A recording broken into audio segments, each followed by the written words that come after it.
Yo, what up, everybody? It's Coach Washington, back with another blog. I know it's been a minute, but I was in the middle of football season, and needless to say, pretty busy.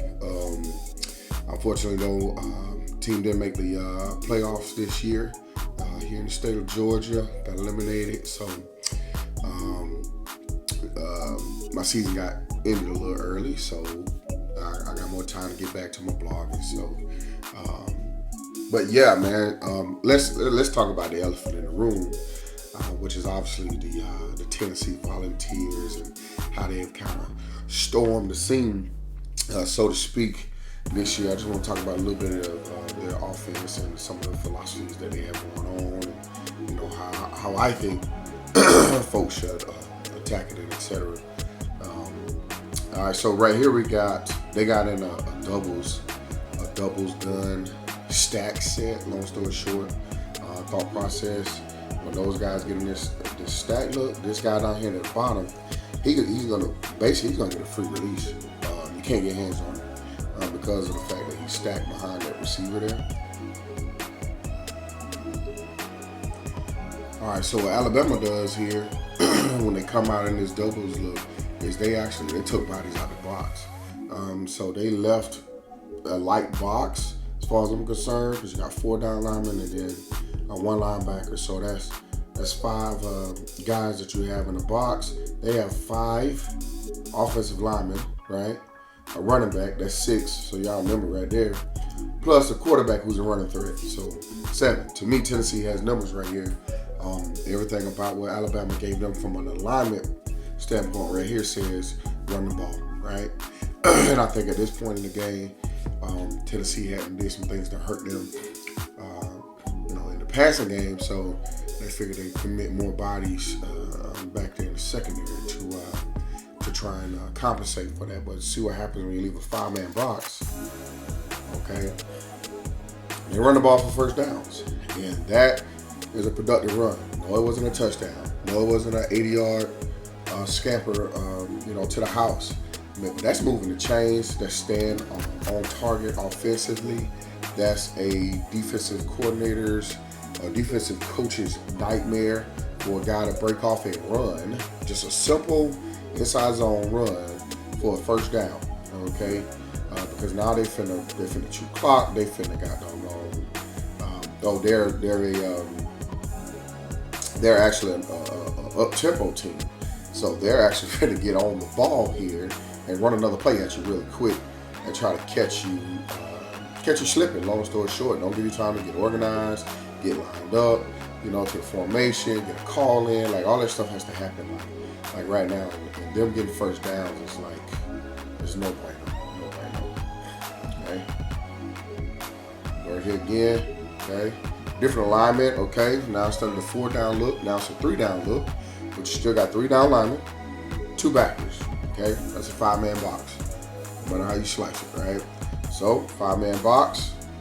Tennessee has numbers, so what does Tennessee do? They run the ball. Like, why wouldn't you? Man, those are chunk plays, man. I mean, chunk plays. These guys, the first one was about 11 yards, okay? This one's gonna go for about 14 yards, okay? And again, not ideal if you're a defensive coach, okay? All right. So that's just a little bit of, about how Tennessee's effective passing game was able to basically manipulate Alabama's defense to get them what they want so they could be productive offensively. And y'all have to forgive me, man. I have a little something going on, a little under the weather, so I sound a mess. All right, so let's talk about this passing game, right, and what makes it prolific. First of all, none but love, none but respect for University of Alabama and what they've done there, that program. I think they've done a really good job, basically built a dynasty of our modern day. Okay, and then second of all, nothing but respect to these Tennessee wide receivers. These boys are fast. They run good routes, and they can catch. And Hooker does a really good job of making sure He spins that ball and gets it out to where it needs to be. And he's a threat with his feet. So that's one more thing that you have to worry about, as a as a defensive coach. Do I keep a guy in the box and spy him, or do I take my chances and drop, 7 or 8 in coverage, and try to contain him with 4 in front? Those are some of the questions that you have to ask yourself when you're trying to defend this offense. All right, well, let's take a look at this play right here. Boom. Yeah, it goes for a touchdown. But all right, I played defensive football at University of Georgia. One of the biggest things that we were taught was always to never allow guys to get free releases. Okay? You want to beat them up at the line of scrimmage, et cetera, right? So right now, this guy has about a 7-yard cushion. 7-yard cushion. No way he's going to get hands on him, obviously, right? So this guy releases, okay? Boom. All right. He's at 5. He's at 10 right now. You can't really see him. Nobody has put hands on this guy, okay?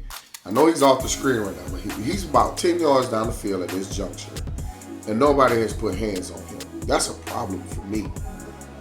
Now, looks like Alabama's playing some version of catch man, or it's a man principle, long story short. They're just not doing it from a press position, and they probably weren't doing it from a press position because they respected the guy's speed. But this guy ate up cushion, and then after he ate up cushion, he created separation. Now, I don't know if there was some miscommunication between these two, if he thought he was going to have help, or whatever the situation might be. But this guy has separation right now, right? And he's still creating separation. That guy's fast. Okay, he has track speed out there. He's running past the elite quarterbacks of the SEC. Okay, making them look like they're standing still. Those are just the facts, right? So the guy has speed. We need to respect it, right? Which I think Alabama's trying to do, but you're not going to win a foot race with that guy, clearly. Okay, this was a recurring theme throughout the game. It really was. I'll go to another clip here. Okay. All right, Alabama left bodies in the box this time. So now, I got my 4 down, my 2 backers. So I got 6 in the box. So Tennessee's probably thinking more so, hey, let's pass it here, because they left bodies in the box, right? So, okay, cool, no problem. Exactly what it did. Boom. All right, let's go back and look at it.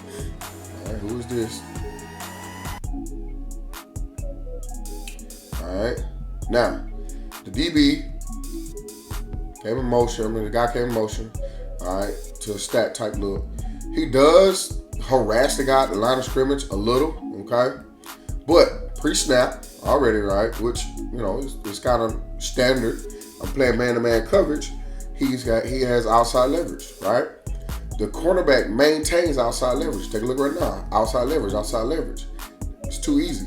If the DB's outside, throw the ball inside. I don't know if this was a choice route or if it was a design. Okay, could have been a choice route where they were reading the DB. So basically, the DB sitting outside, they're just gonna throw the ball inside. Okay, it's simple, right? They don't have to be that hard. So DB sitting outside, boop, throw the ball inside. It's easy money, especially when he has no helps in right there. Okay, he had no helps in there. Like Alabama sent a blitz up front. So normally, or those quarterbacks would have some sort of help inside in the form of, either a safety who's down in the alley, or a linebacker who's dropping back to this hook curl area to help protect them from those digs and those slant routes and things of that nature. Okay, but you didn't have that right here. Okay. Boom. Easy money. Again, another chunk play, man. Another chunk play. It's like 15 yards. All right. That's no bueno. Okay. Here we go again. Nope, I think that's actually the same play. Yeah, I think that's the same play from a different angle. I'm sorry. All right. Boom. Different play, different angle, but same result. Okay. I mean, they got it's the same. It's pretty much the same formula. Okay. Now, right here, I think you actually have a linebacker who's walked out the box 32. Okay. Who's out here trying to play coverage on, I guess that's a tight end. It's a big body guy. If he's a wide receiver, he's a big boy. Okay. But obviously he's not able to stick with it. All right. Too easy. 7, 8 yards. Okay. Too easy. I would say that Alabama obviously likes to play a lot of man-to-man coverage, which to me is an arrogant brand of football at times. Basically, what I'm saying to you is when I'm playing man-to-man all night, is my DBs are better than your wide receivers. And I think Alabama truly believes that because they feel like they've recruited the best of the best in the nation. Okay, sometimes it's hard to argue. You know what I mean? But Tennessee's wide receivers got the best of Alabama's defensive backs pretty much all night. Here we go. Okay, bring down motion, stacking. You know, neither of these receivers got touched off the line of scrimmage, man. Up top here. Neither of these receivers got touched. This is 7-on-7. They're just throwing a 7-on-7. The timing is perfect. Okay. Hooker has a beautiful pocket back there. Offensive line's doing a really good job blocking. Okay. All right. Let's talk. Let me get a count for you. 1 missing, 2 missing, 3 missing. It's like 3.5 seconds. It's like 3.5 seconds. Okay, that ball's out. Okay, and on target, easy money, and just run after the catch. Again, another chunk play. But these receivers have got to get harassed at the line of scrimmage. Okay. At some juncture, you got to get up in those guys' face, and you just got to be more physical than they are. Playing that soft man coverage like that, man, it's just it wasn't productive. It just really wasn't. Here we go again, number 11, running past somebody. Let's see, did he get harassed at the line? Now the play got off, a little slow start there, so I couldn't see. But you can see, I think this is number 11 right here. Okay, he is getting a free release. He's getting a free release right now. Boom. Again, he's not touched. It's a foot race. Okay? And number 11 is faster than number 2. It is what it is. It was a recurring theme. Now, that might be Alabama's fastest, but if that's Alabama's fastest, then Tennessee's fastest is faster. Okay? That's why 6 points is on the board right now. Okay? Again, an arrogant brand of football. That guy needed help. Put a safety over the top.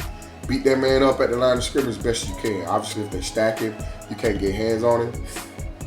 Okay? But just an arrogant brand of football. All right?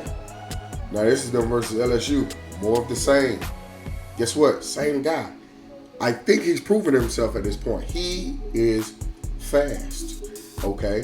Get somebody in his face, harass him at the line of scrimmage to prevent him from reaching his top speed, okay, as quickly, to give these guys up front an opportunity to generate a pass rush, make him uncomfortable in the pocket, put a safety over the top. So even though after he's done getting harassed at the line of scrimmage, now he got to deal with a safety who's sitting back here waiting on him. Okay, and I just think, defensively, some changes need to be made as far as how you defending certain guys, and this guy warrants that type of treatment, man. You can't just keep giving him free release off the line of scrimmage. Anyways, man, that's my little take. That's my little 2 cents. I'm gonna make sure that this video drops on game day, Georgia versus Tennessee. I'm excited. Game day will be in Athens. I'm gonna be there. I'm gonna go watch the game, check it out. Hopefully we do what we need to do and come home with the W.